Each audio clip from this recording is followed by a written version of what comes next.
Welcome to the RAL Room Assisted Living Podcast with your hosts, Charlie Cameron and Alex Schlow. This is your go-to show for cutting-edge insights from industry leaders in residential assisted living. Whether you're ready to launch your own assisted living business or looking to invest in this fast-growing, high-impact sector, we are here to equip you with the tools, strategies, and confidence you need to succeed. Get ready to ride the silver tsunami and change the future of senior care. Now on to today's show. We'll make it worth it for you. I'm super excited for Corey. I'm just going to go ahead and introduce him.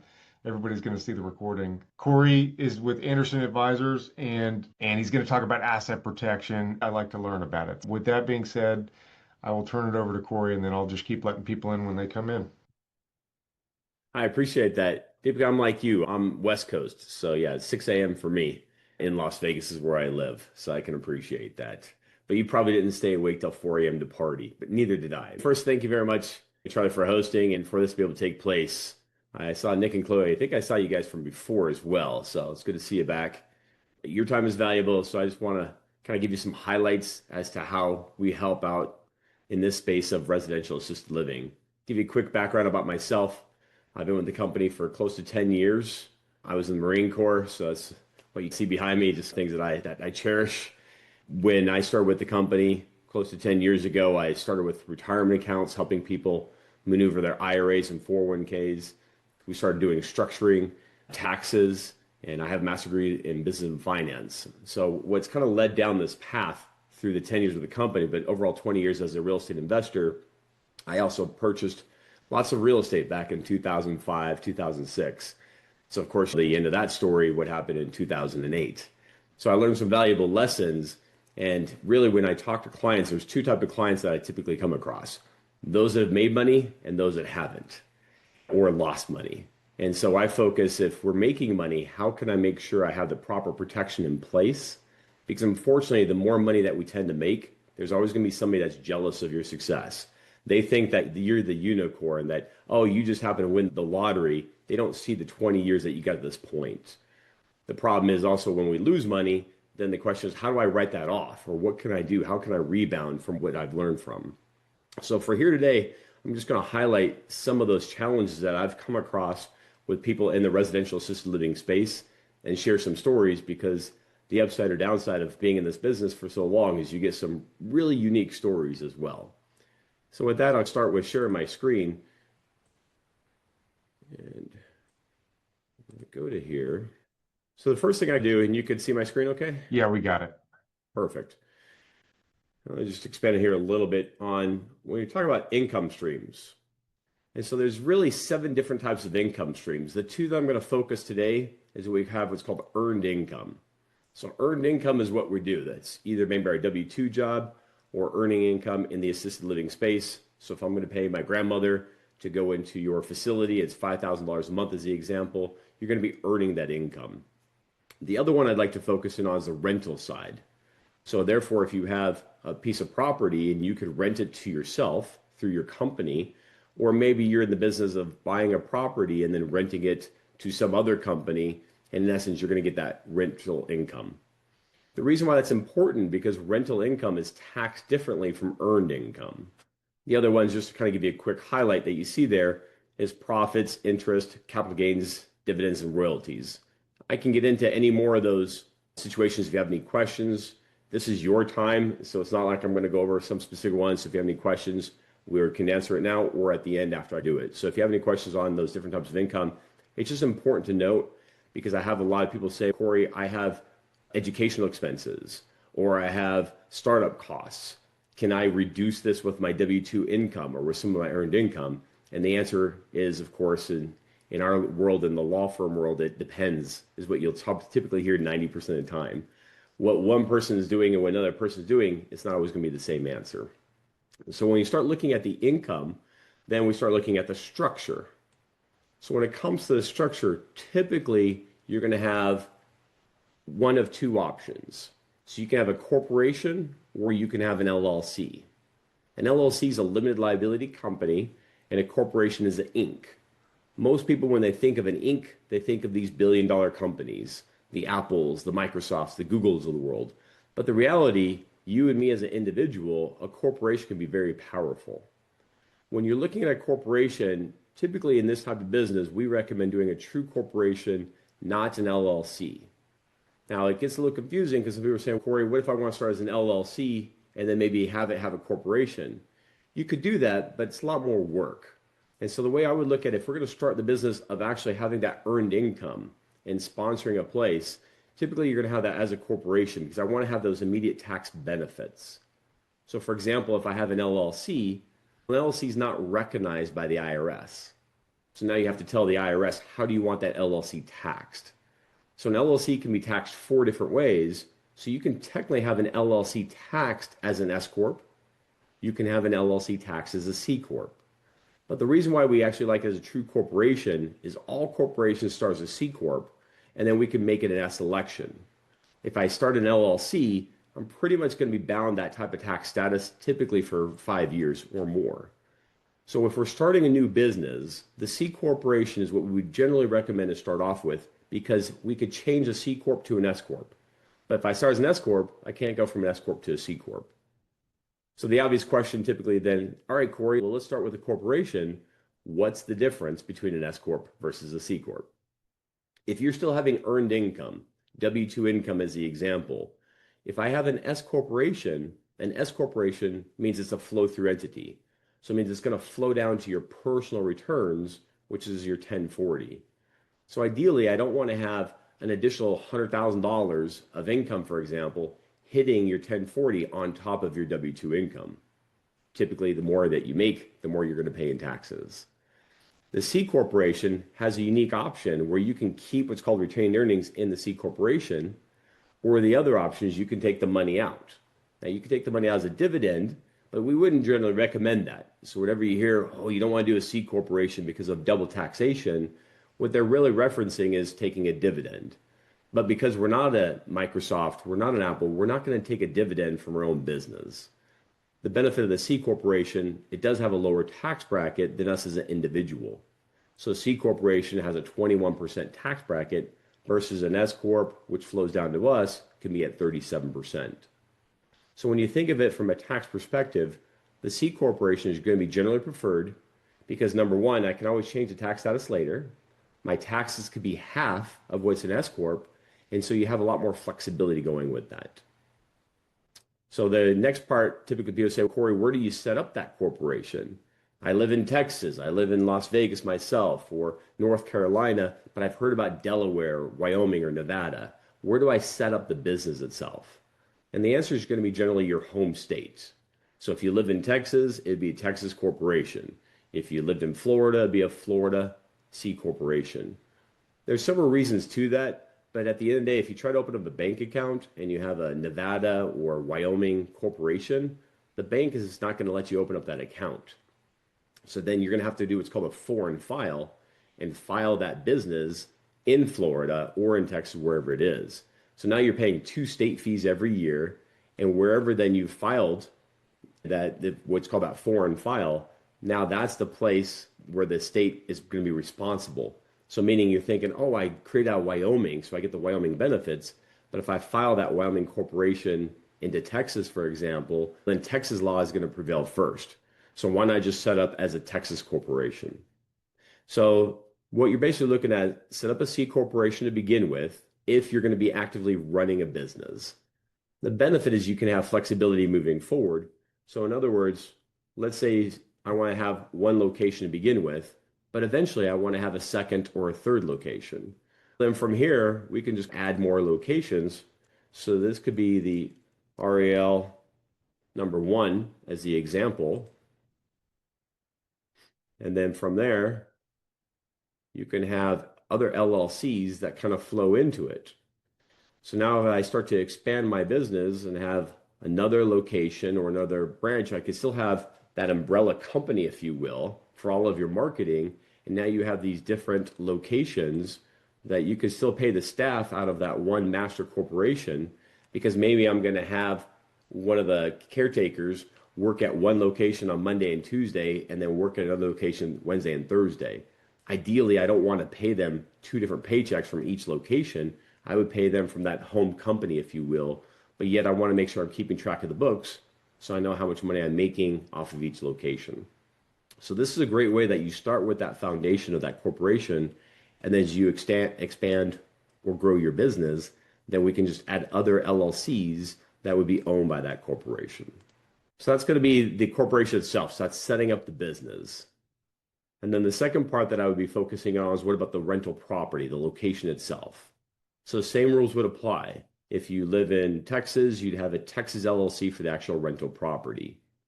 The downside, though, of most states is that most states don't give you what's called anonymity or privacy. So people are going to know that if you have a Texas LLC, they're going to see that and go, I know who the owner is. I know that Charlie's the owner, or I know that Deepka is the owner of that LLC.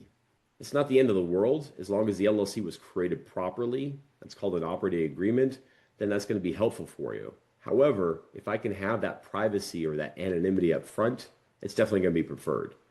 So how do we do that?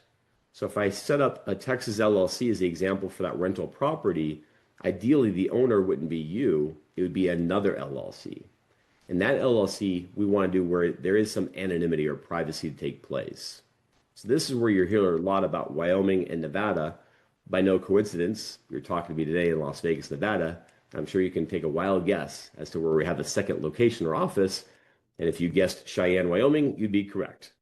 So the benefit of having that Wyoming or Nevada LLC is now that would hold your cash, your brokerage, your savings accounts for the money that you make in the corporation, but also it could own that rental property LLC.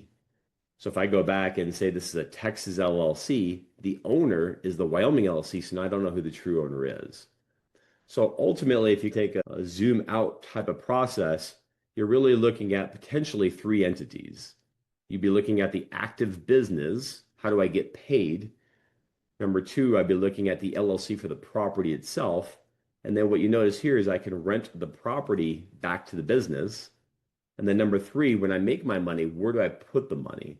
So if I make $100,000 in the corporation, at some point I'm going to want to take that money out, whether it's distributions or salary or reimbursements. There's multiple ways you can have the money come out of the corporation. But I want to put that into the Wyoming LLC. So if somebody sues the business or if somebody sues the property, they don't have access to your cash. And then ultimately, if you see the last part is the living trust, that's more for estate planning. So if something happens to us, do the kids get the stuff? Talking to Charlie earlier today, right? He's got 3 young kids. We've got older kids. Our kids wouldn't know how to run the business. So what do we do if we have the business? Does it go to another family member or friend? What happens? And so in a nutshell, that's where we come in place as a law firm now for 26 years, is we can create the corporation, we can create the LLCs, we can help you with taxes and living trusts. So that in a nutshell is what we do. It's so simple when you explain it. And then whenever I try to talk to my wife about how we should do this, I never can say it quite as good. I don't know why. But yeah, that's great. And I actually, just being in the military as well, I've set up a trust just because they force you to do a will every time you deploy. But because I had gotten started with some of this stuff, I was like, you know what, I need to do a trust too and avoid probate and all these things. I watched a few of your guys' YouTube videos and worked with someone to do a trust. Though I know it's not exactly perfect, because after what I learned is after you do the trust, all your stuff isn't magically now within the umbrella of the trust. You have to now fund the trust. You have to actually work with, you could probably do it yourself, but you could work with a lawyer, probably with Anderson's, and actually transfer over the deed or whatever it may be under the umbrella of the trust. So now that the trust actually owns what you have instead of personally. Correct. Yeah, it's so true. That's where that concept of I control everything but own nothing. That's just famous saying from Rockefeller. And we believe in that too. You are absolutely correct. And unfortunately, all you have to do is watch the news on any given day, and there's going to be some shooting or something taking place. And we think we're going to live to 100, and we hope that's going to be true. But unfortunately, that's not always going to happen. So the living trust is just a great way, especially when you have minor children, who's going to take care of them.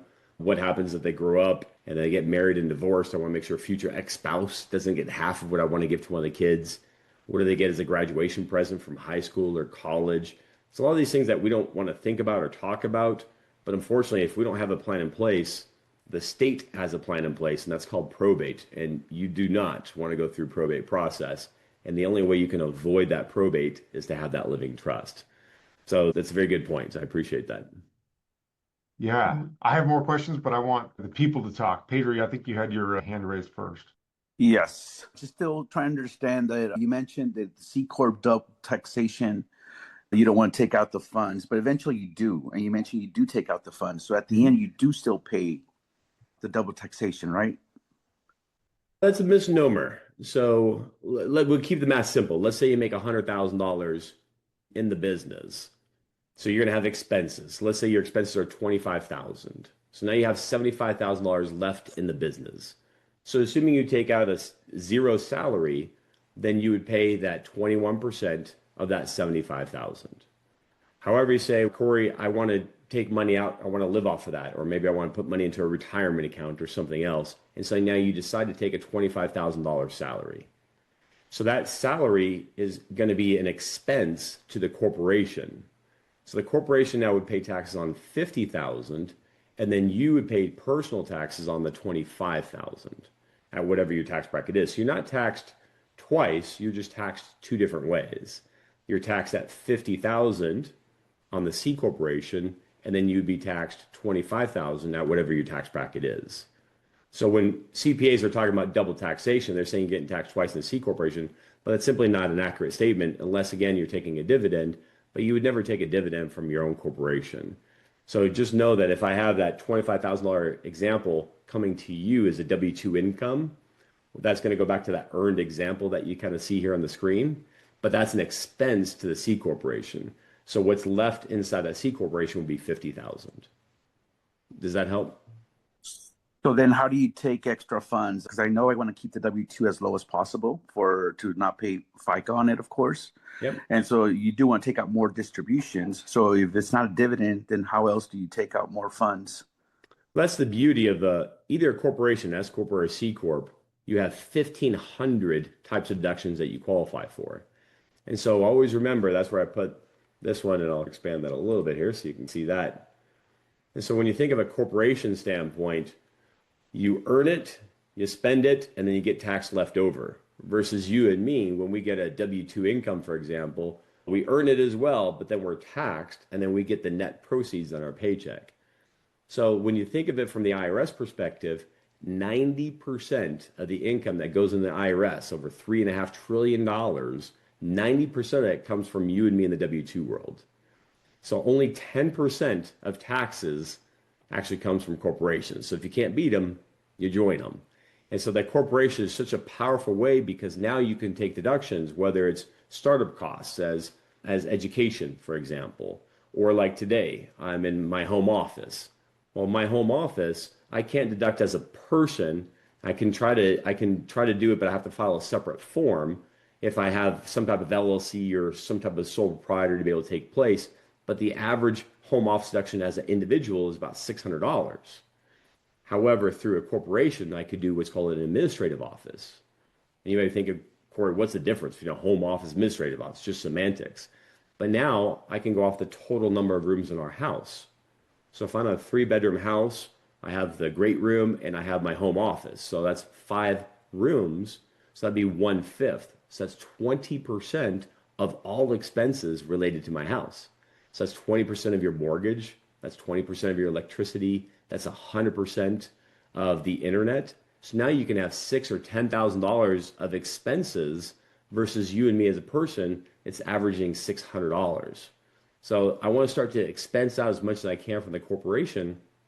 But the biggest problem I come across is people saying, Corey, I don't understand what deductions I can take as a business. So that's where we step in and we help out and we show you, you don't have to know all 1,500 deductions. Maybe let's focus on the top 50. So Toby, who's one of the partners of the firm, he's our tax attorney. He created what's called a tax toolbox. And so you get the top 50 deductions you qualify for as a business owner. And he'll be the first to say, you don't even have to do 50, just do the top 5, whatever you think you can do, because always deductions are going to be so powerful to do off the top. Did that answer your question for you, Pedro? Yes, thank you. Yeah, thank you. Go ahead. Any other questions on the structure or taxation? I'm here to help you. Hey, Janine. So, yeah, Pedro, you asked the exact question I was going to ask, but then I wanted to let's click further because every time I do like an AI search or whatever, it usually leads you to an S Corp rather than a C Corp. So run that $100,000 scenario through both so we can understand like that's why the C Corp is better. Because that's where I'm like, everything tells me no, but you're telling me yes. Yeah, really, you get the two choices, right? The S Corp or the C Corp. 95% of accountants or CPAs say, oh, you should do the S Corp. And the reality is there's no wrong answer. But because we've been doing this so long, we're also going to see people that are successful in this business, but we're also going to see some people that are not successful in the business. And so if I go back to that example of the numbers, so I'll just stick it right here. 100,000. Let's assume the 100. So this is $100,000 is your gross, right? So we're going to have, let's assume the $25,000 is the example I was giving of expenses. So that leaves you basically with $75,000 in the account. So if I kept the $75,000 in the C corporation, then I would pay the corporate tax rate, which would be 21%. Or as the example, let's say I had a $25,000 salary. So if I had that $25,000 salary, that's an expense from the C Corp. So that means now I would have 50,000 in the C Corp. So that's the one that would be at 21%. And then that's 25,000, that's going to be coming to you as a salary. So now it just depends upon what your overall salary is. You could be anywhere from that 0 to 37%. So basically, if you take a look of the 100,000, you've got the $25,000 expenses. Of that $25,000 expenses leaves you $75,000 in there. And then if I do a $25,000 salary to me or to you, then that would leave $50,000 in the corporation. So the C corporation then would pay the tax on the 21%, not the 75%. So now that would in essence go away. Versus an S Corp, where some people say, Corey, I like the S Corp because now I'm paying some of it as what's called a distribution, a K1, and now I'm not paying the self-employment tax. That's true, but also keep in mind, you still have to then have all that money come to you. Meaning in this $75,000 example, I could take a zero salary. Yeah. So if I still have that W-2 income, I may not want to take more income because now it's going to be in a higher tax bracket. Or maybe I want to qualify for a home or to buy something else. So maybe now I want a $75,000 salary. Okay. An S Corp, I don't have that choice. I have to have all that money basically distributed, and you have to take a portion of that, generally about 1/3 of your net as a salary and 2/3 as a distribution. So you're still going to be paying tax on it, but given the choice, you have a lot more flexibility in that C Corp as to what you want to take as a salary. Or if you ever hear about a CEO taking a dollar salary, how could they do that? That'd be through that C corporation. Okay. The other part I look at is not necessarily for what you're doing, but I have a lot of people that will spend a lot of money on education courses. And I've had people that spend $25,000, $50,000 in education courses. Unfortunately, the same rules apply. Some will be successful, some will not be. So now we take it one step further. So let's say we do invest into the business and the business isn't successful for whatever reason. Maybe we get a promotion at our job. Maybe we have to focus more on the kids or family or something else where now I've invested some education and now I'm not successful in business, fast forwarding a year, 2, 3 years in the future. So let's assume, we'll just take that away. So let's assume you have $50,000 that you've spent in education costs and starting up the business. And now I've spent this money to find a property and doing everything else, and it doesn't work for whatever reason. Inside a C corporation, you have what's called a 1244 stock loss. What that basically means is if I want to close out that corporation in the future, I could take those $50,000 of losses and apply it onto your personal return. That 1244 stock loss is unique. I can't really do that in S Corp, and I can't do that in LLC because the keyword you see there is stock. So having the stocks are available only in corporations, not in LLCs. So not to go too far down that path, but the way I look at it is the best case, worst case scenario. Best case scenario, I make a lot of money, and now I get to control how much money I want to take as a salary and what do I want to keep in the business. Option number 2 is if I lose a lot of money, I want to be able to write off as much as I can, ultimately, if I decide to close out that business.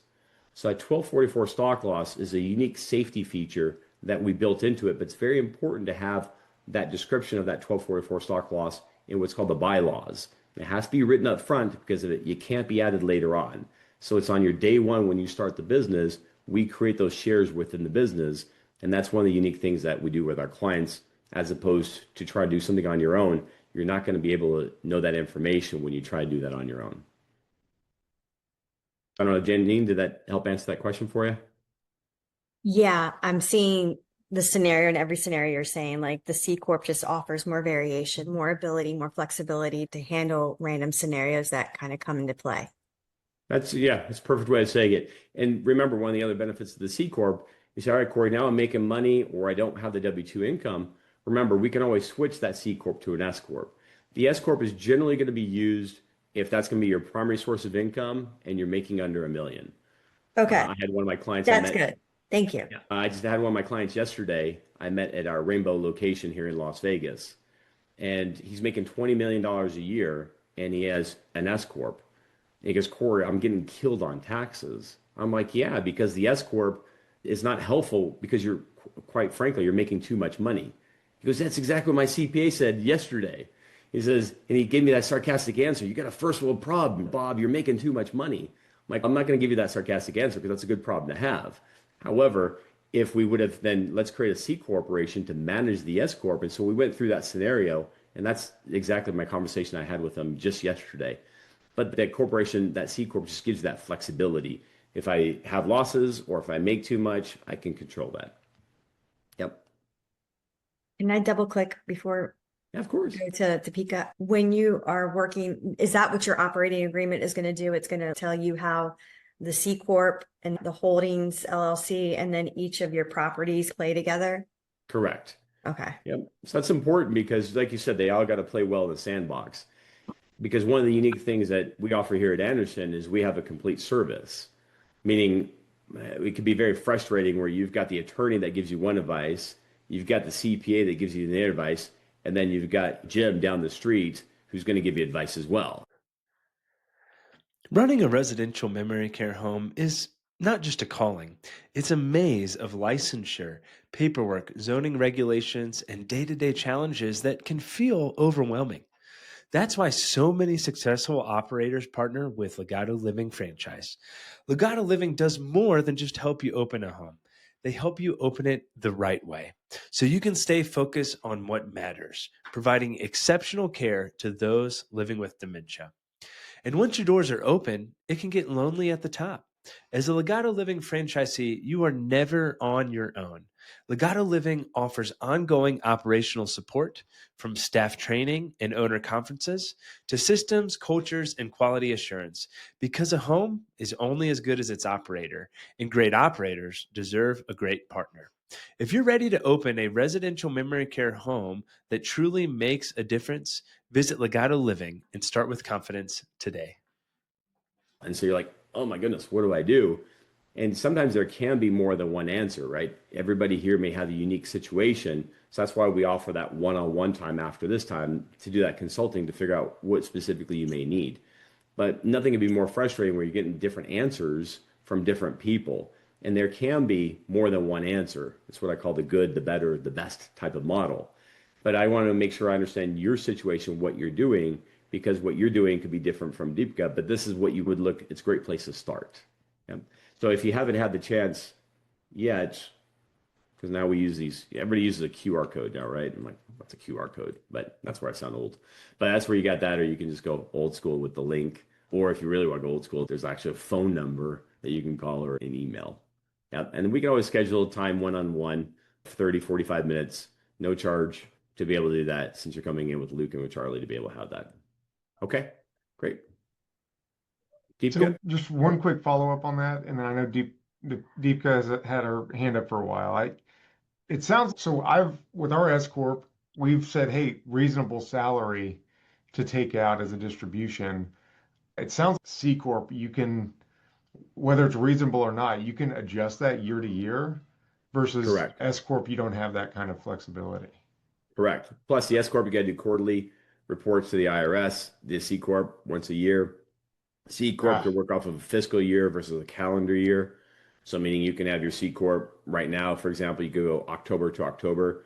There's a benefit in having a fiscal year versus a calendar year because now you can see what you're personally making on your W-2 side, which is January through December. So now you can figure out, oh, wait, if I have my C Corp and if it's an off a calendar year, that can really help you do some additional tax planning strategies, like retirement accounts. So some really cool things where, some people say, oh, I want to have everything at the end of the year. I go, no, there's actually some benefits of having that C corporation in off years or off time.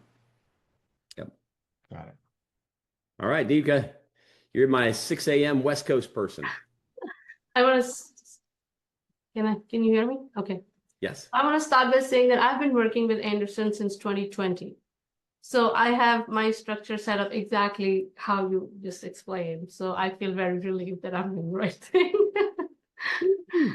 So, but I only have rental properties, even with assisted living. I'm just renting to operators right now. So I don't have any active business for RAL, but I do plan to get into active business. So my question is around the active losses, because me and my husband are both physicians and we have a very high W-2. So a lot of times what our goal is to bring down that W-2 taxable income by creating active losses, and like bonus depreciation is big on that. So with S Corp or C Corp, is there any benefit in which one of those offer you that benefit of bringing down that high W-2 taxable income? Great question. And technically the answer would be neither one of them. Because it's you as a person, right? So you're the one attached to that W-2 income. So to answer that question, let's see if I have it written on the side, because if not, I can go over it. So here's what let me go a little bigger on that one. So here's your W-2. So when you're looking for your W-2 income, how do I lower my W-2 income? So the first one we talk about real estate would be that last line item, would be a short-term rental property. That's what we've been doing for the last 5 years. Perfect. So you don't need... we're up to 10 short-term rentals and it's hard to manage them because we've added so many over time just for the tax benefit. And it is. It's hard. Yeah, so now you're managing the rental properties. Oh yeah, I still got this doctor thing going on too. So that's the number one thing that our clients are looking at from the real estate perspective is that short-term rental. Short-term rental by the IRS code is 7 days or less, average length of stay. And now the benefit is if you're doing the short-term rental, or we call the short-term rental loophole, what that means is then as long as you're doing a minimum of 100 hours on that property, and also highest and best use of time. So highest and best use of time means if I have a property manager and if they're doing 110 hours, you'd have to do more hours than anybody else on that particular property. Because under your situation, you won't qualify as a real estate professional if you've got that W-2 income and you're doing full-time W-2 work. So a short-term rental is one of the 4 strategies that we do talk about. How do we lower our W-2 income? And basically what that would do is give you a quick example is let's say you buy a piece of property, and I'll put it down in writing for you so you can follow the math. So let's say with the short-term rental. And Deepa, you live where, in California? No, Washington, Spokane. Washington. Yeah. All right, so we'll stay with you. So let's say you have a Washington, so you have an STR, short-term rental property. And so let's say you buy a property for $500,000. So the math on it is we can't depreciate the land. So let's assume the land is $100,000. So now you have a $400,000, what we call a basis. And so what you can do on that property is you can do what's called a cost segregation analysis or a study. And what that will do is that will take every item inside the home, because there's a depreciation. Your standard depreciation on rental properties, or on a single family, I should say, is 27.5 years. But by doing that cost segregation, the goal is I don't want to do it 27.5 years. I want to front load it. And ideally like to do it over 1 or 2 years. So what you do is you get what's called a cost seg analysis done on the property. Generally speaking, it's around $3,000 to get that analysis done. We can always give you a referral if you like, but the savings on it is roughly about 35% of the basis of the property. So if I go off of 35% of 400,000, you're looking at approximately 140, 150,000. So what that means is I can take that 140 or $150,000 of losses And now I can apply that against your W-2 income. But to Deepika's point, all right, Corey, that's great. So I've lowered my W-2 income by $150,000 this year. But next year, I'm still making that W-2 income. So under the big, beautiful bill, that's where you have that 100% of depreciation you can do. So forward next year, if you want another $150,000 of losses, you have to buy another property using the same example of $500,000. So that works great at the beginning, but at some point you're either going to buy too many properties that gets in the way. Then this is where we create that management company, because now I can run the money through that corporation, and now we can start to focus on other deductions outside the property itself. Okay. I see. Because that would be a C Corp. That would be a C Corp. Correct. Yeah, it could be an S Corp, but normally under something like that, correct. The C Corp is still going to be your best option. So again, you don't need an S Corp or C Corp to take the losses on that short-term rental loophole. It's because you want it ultimately going to you. But once you've depleted those losses, then that's where I have to look at other strategies. And so the next strategy is having that income go through that corporation, the C Corp. Okay. Can you talk about the paying your children family under the W-2 and business owner? Yeah, absolutely. So like Luke, he's got the 3 kids. Now you can't pay the 2-year-old the same money that you can pay a 12-year-old, for example. How about just husband? Like just your husband? I don't know, but mentally too, that brings into another question. So if you have children under the age of 18, so the ideal age to pay children, you have 2 basic scenarios to think of. So if I have children between 8 to 17 years of age, I could pay them currently under the IRS rules $15,000 a year, and they pay 0 taxes on that $15,000 because that's your standard depreciation this year is $15,000. So the benefit is I can pay them either through the corporation, but I don't ideally like to pay them through the corporation because I may have to still pay the self-employment tax. And so as the employer, you're responsible for half of that self-employment tax, so roughly 7.4%. So what I would rather do is I'd pay them through a separate LLC, and then now you don't have to worry about self-employment tax when that LLC is called a disregarded entity. But to answer your question is you could pay children between 8 to 17 years of age, 15 years, $15,000 a year. Of that $15,000, they would then put $7,000 typically into a Roth IRA. So it grows tax exempt over the next 50, 60 plus years. And then the remaining balance, which would be that $8,000, then they can use towards anything you want that you can control. So it could pay towards their education, if they have any sports or music, or they want to save up for their first car. So you could still be in control of that account. But the benefit is they paid 0 tax on it. So you as the business owner will look like this. So if I go back to that structure up here, I would typically not pay them directly from the corporation because I want to try to limit that self-employment tax. So what I would have is, I'll call this a child LLC that you control. So you as the mom, and so now your corporation pays that child LLC. And so they are employees of this business, and you're the owner of the corporation. So you control everything. So basically your corporation is paying another LLC, and then that's where you would pay your children. If they're under the years of 8 years of age, you could still give them. So even for Luke at 2-year-olds, but you're not going to give them the $15,000 because you have to have reasonable expectations of what a 2-year-old could do. I don't know what a 2-year-old could do other than look good in a photo. So I can't pay them necessarily $15,000 because it's not going to be the going rate to pay a 2-year-old on my website. But you can pay them $7,000.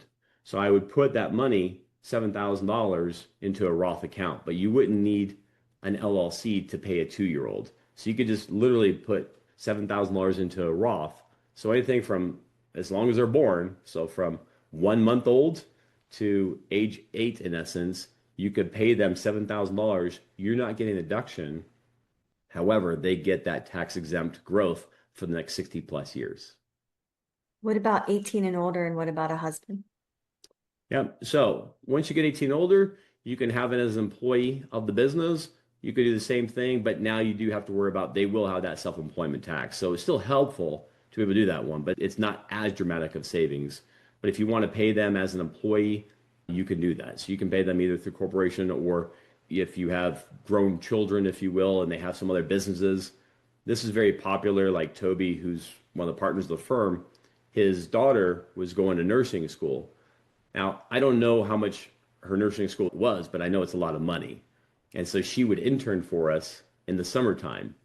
So my guess is Toby probably paid her as an intern to work here at Anderson during the summertime. And so let's say she got paid $50,000 as an intern, and then she would turn around and use that $50,000 for her education. Her tax bracket would have been 12% versus Toby's bracket at 37%.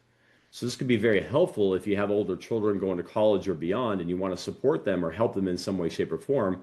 You don't want to just give them the money, because if you're giving them the money, you're still at your tax bracket, versus if you could truly justify they're either an employee or part of the business, it could be helpful. And keep in mind, most of the kids are much smarter, at least than me, when it comes to social media. So is it realistic to pay them $1,000 or $2,000 a month for social media to do some website or do something else with it? For most kids, they can handle that pretty well, and I can justify paying them that $1,000 or more a month. Does that help? Yeah. I got Great questions. I have love some it. toxic employees in my household. All they do is take. PIP. You got to put them on a PIP. Before I go to Pedro's, I don't know, did you want me to cover the other four or the other three options, if you will, on how to lower the W-2 income? Would that be important, or you want me to just stick to the subject of deep gov your question? We Would can anybody else stick want to with the go subject. in I can highlights of reach these? out to, I'll reach out again to Charles Hall that I work with at Anderson. I'll probably set up a meeting with him and then I can go through this with him. Yeah, okay, great. If anybody else has questions, how do I lower my W-2 income? I can give you highlights of these other ways, or of course we can discuss it offline, whichever you prefer. Cool. I know, Pedro, you've been very patient, so thank you. I just wanted to go back to the original diagram where you were showing the either S Corp or C Corp, then having the sub tiers, LLCs underneath it for the individual RALs. Yep. So I separate my active versus my passive income. So I assume what you're talking about when you're having the sub here, they're all in the active side, right? Or you're referring to the real estate, and because you mentioned paying all the employees from the different homes out of the C Corp. So I was thinking, or the way I set up mine is I had those sub, like you mentioned, the different homes, LLCs, and those are the ones that would pay the employees and not this either S Corp or C Corp, because that's the one that's my wife and I, because of our retirement 401 or IRA, all that, I don't want to be the same distributions as the employees. And so I did one level lower. So I just wanted to get clarification what you were showing there on the different homes. So if you have multiple homes, typically you'd have the same type of concept. So the property itself, you'd have a second or a third location. They could still all be owned by that same one LLC, if you will, by that one Wyoming LLC. So I could have 2, 3, 4 homes. You want to isolate that risk. Just to give you a quick example, this wasn't an assisted living, it was an Airbnb, a short-term rental property. I've been talking to this client for several months, and he has a Hilton Head property, short-term rental property. And unfortunately, when it comes to short-term rental property along the beach in Hilton Head, people are going to party, they're going to drink, they're going to barbecue, everything that you could think of. And so he has a wooden balcony, and that wooden balcony broke, unfortunately. They were leaning too far back into it and it broke off. So you're thinking, oh my goodness, that's an awful thing to see or hear about. But it wasn't really that bad. They landed into the sand and the sand was 6 feet, right? So you're on the balcony breaks, but they fall into the sand.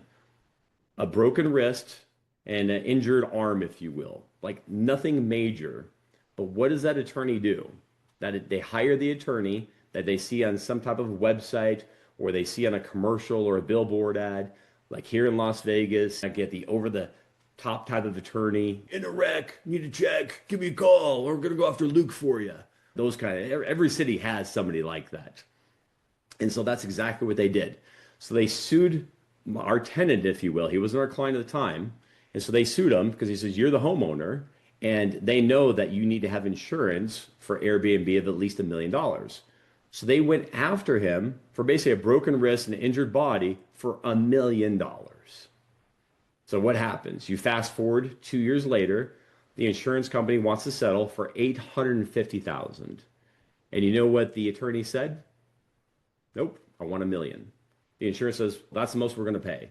So now they went after our client for the deficiency for that $150,000. And so you're looking and go, that seems crazy to me.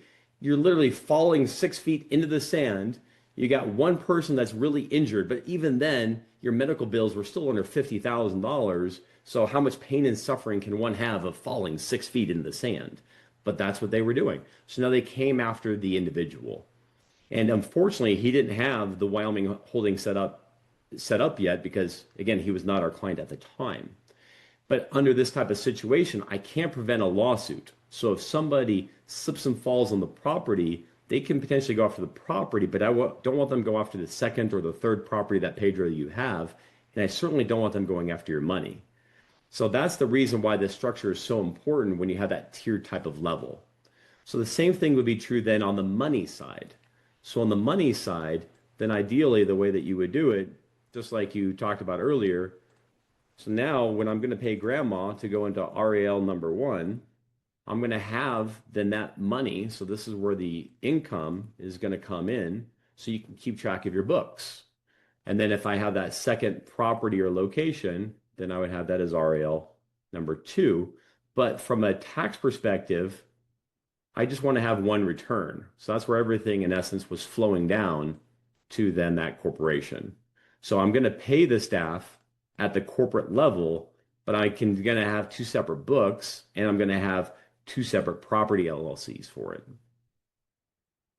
Does that answer the question, or do you want me to expand? Yes. No, you got it. Thank you. Yeah, absolutely. Awesome. You guys have been great so far. What other questions you have, or Luke? When the lawsuit happens for that situation, how much of so let's say that property LLC only holds 2 times the monthly, like our safety net for our lease to operator properties is like 2 to 3 months of expenses in the bank account. But everything else goes to distributions to our holding LLC, which we've set up through Wyoming. So at the time of the fall, like in this scenario, what is liable for that property to get taken? And is it really just that property's LLC that's liable, or can it tap into the holding LLC? Great question. So I look at it this way.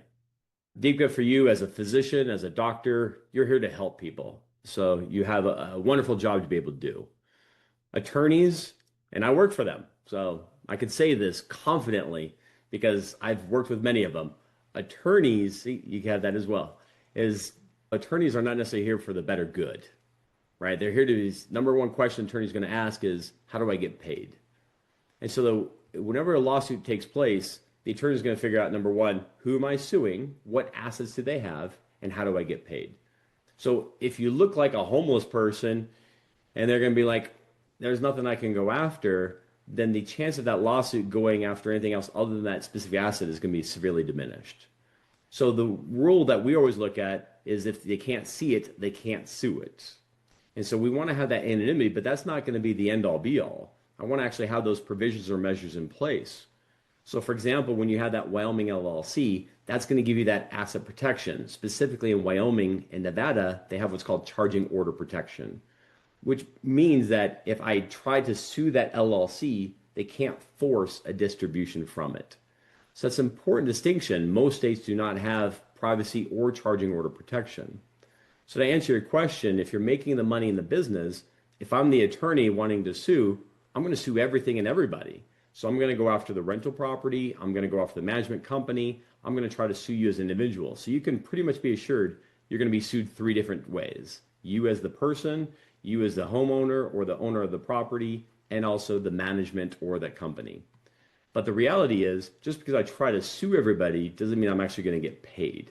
So if all the money's in the Wyoming LLC, they can't force me to take a distribution, no matter how crazy the judge is, even in California, they wouldn't be able to do that. So now they're going to come after the corporation, but if you only have 2 months of money inside the corporation, what are they going to go after for? And the property, same thing. Is there any equity in the property? What could they do? So basically, you're just looking at different hurdles and obstacles where they're going to look and go, is it worth my time? Let's go with the insurance company. Let's move on to our next victim. so they can pay for that commercial. So that's a great way of looking at it, Luke. I think what you're doing is it works out well. I know Nick and Chloe had a question. Hey, thank you.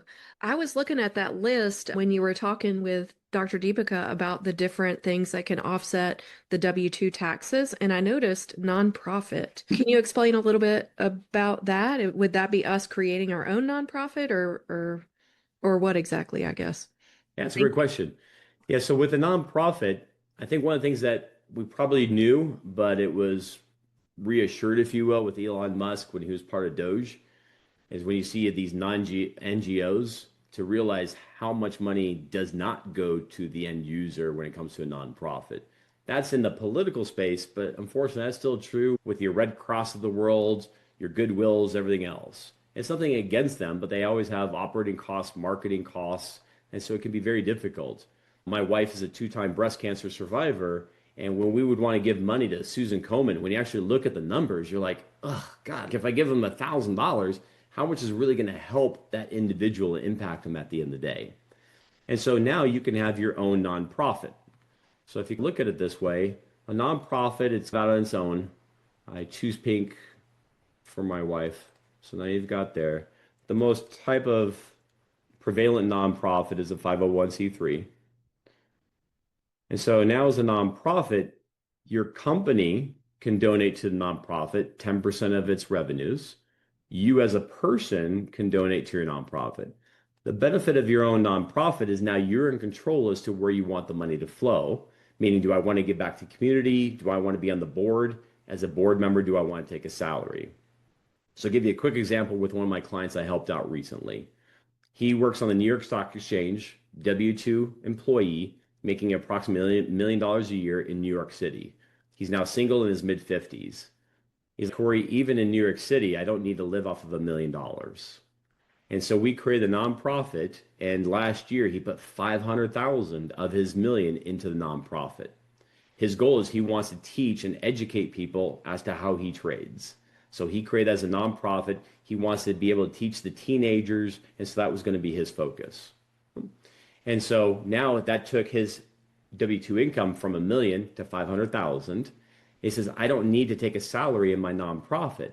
But once he retires from the day job, if you will, in a couple of years, he's on the board so he can defer salary at a later time. So now if he wants to take a salary of $100,000 in his own nonprofit, he could do that. So basically he's getting two benefits. He's providing education to what's important for him. At the same time, he's deferring his salary. So now when he wants to take a salary in the future, he's going to be in a much lower tax bracket. So now he could be at a 12% tax bracket versus 37%. Plus, of course, New York, you have the state tax to go onto it. So you can have that nonprofit. We create nonprofits. We've created over 4,000 nonprofits in our 25-year history. The Kareem who runs our nonprofit is an attorney specializing in nonprofits. He actually worked for the IRS. So he knows how to do the proper verbiage to get the approval of it. And so we would help you walk you through that process of that nonprofit, how you can donate, how you can have board members, how more importantly, you can give back to the community, but at least you know where every dollar is going. So whether you're helping out your family, neighbors, whatever else is important for you. Does that help? That's very cool. Thank you. I like that a lot. Yeah, it's I can send it's a cheesy little video. It's YouTube back when YouTube just started, in my opinion. But to give you a quick background, in 2008, I was basically with the real estate disaster, everything lost. I lost my W-2 job. I lost all my real estate. It was a bad year. And right before Christmas. And I was actually inspired. I loved Oprah at the time. And so I saw this, one of her shows, and I was like, I want to give back to my community. So I just literally put a little ad. It's called a newspaper back then. And in the newspaper, I said, how can I help you for Christmas? And I gave my phone number. I said, I got nothing else to do right now. And I got roughly about 100 phone calls. And so those I created an Excel spreadsheet. What's your name? What do you need? How can I help you? So of those 150 of them took off the table for different reasons. But I would actually meet these people, do face-to-face, sit down with them. One says, hey, I'd like to get an Xbox for my son. Here's an Xbox. So I just bought him an Xbox. A friend of mine, he needed a car. A friend of mine owned a car dealership. So we were able to give him a car so he could go. So it was cool. It made the news. I wasn't looking for that, but it was fun to be able to have it. But the point is, at least I knew where that money was going. And it gets me so frustrating when you look at these nonprofits as to they really have good intentions, but unfortunately it doesn't always go to that marker. And so when you have at least that your own nonprofit, you know exactly who you're helping, and now you're getting that tax benefit at the same time. That's awesome. Thank you. Yeah. My wife is in the nonprofit space.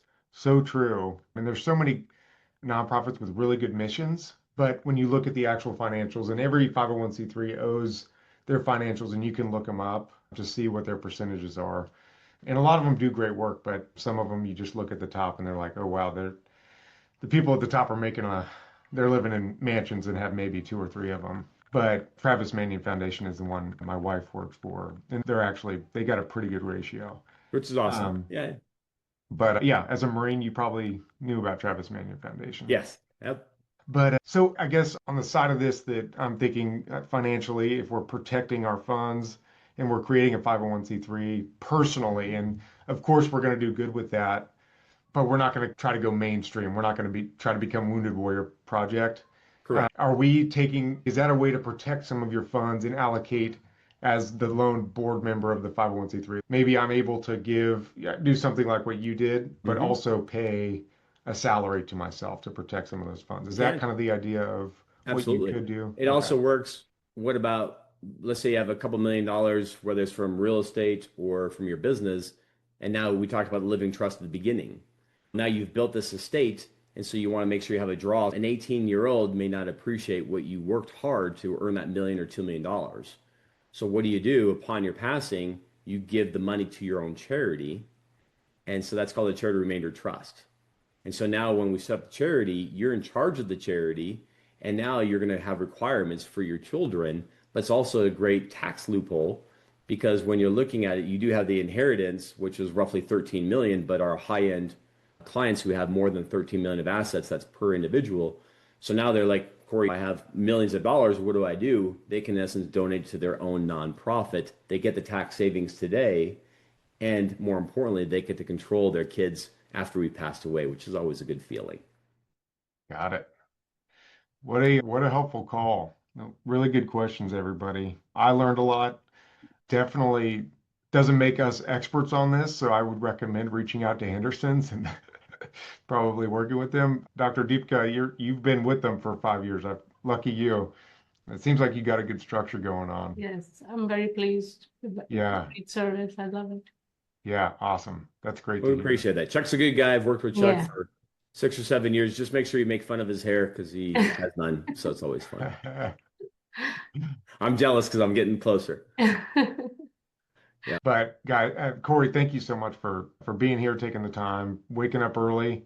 Everybody, thanks for your commitment to waking up on a Saturday morning and spending some time. Hopefully it was beneficial, and everybody listening to the recording can get something out of this as well. Thanks for leaving that QR code up for anybody who wants to sign up, and for sharing your contact information. That's all I have, unless there's any parting shots. I just say, I want you to be successful. I truly love what I do. Every phone call I have is something different, but we all have the same fundamentals we're looking for. How can I provide to my family? How can I do what I enjoy to do?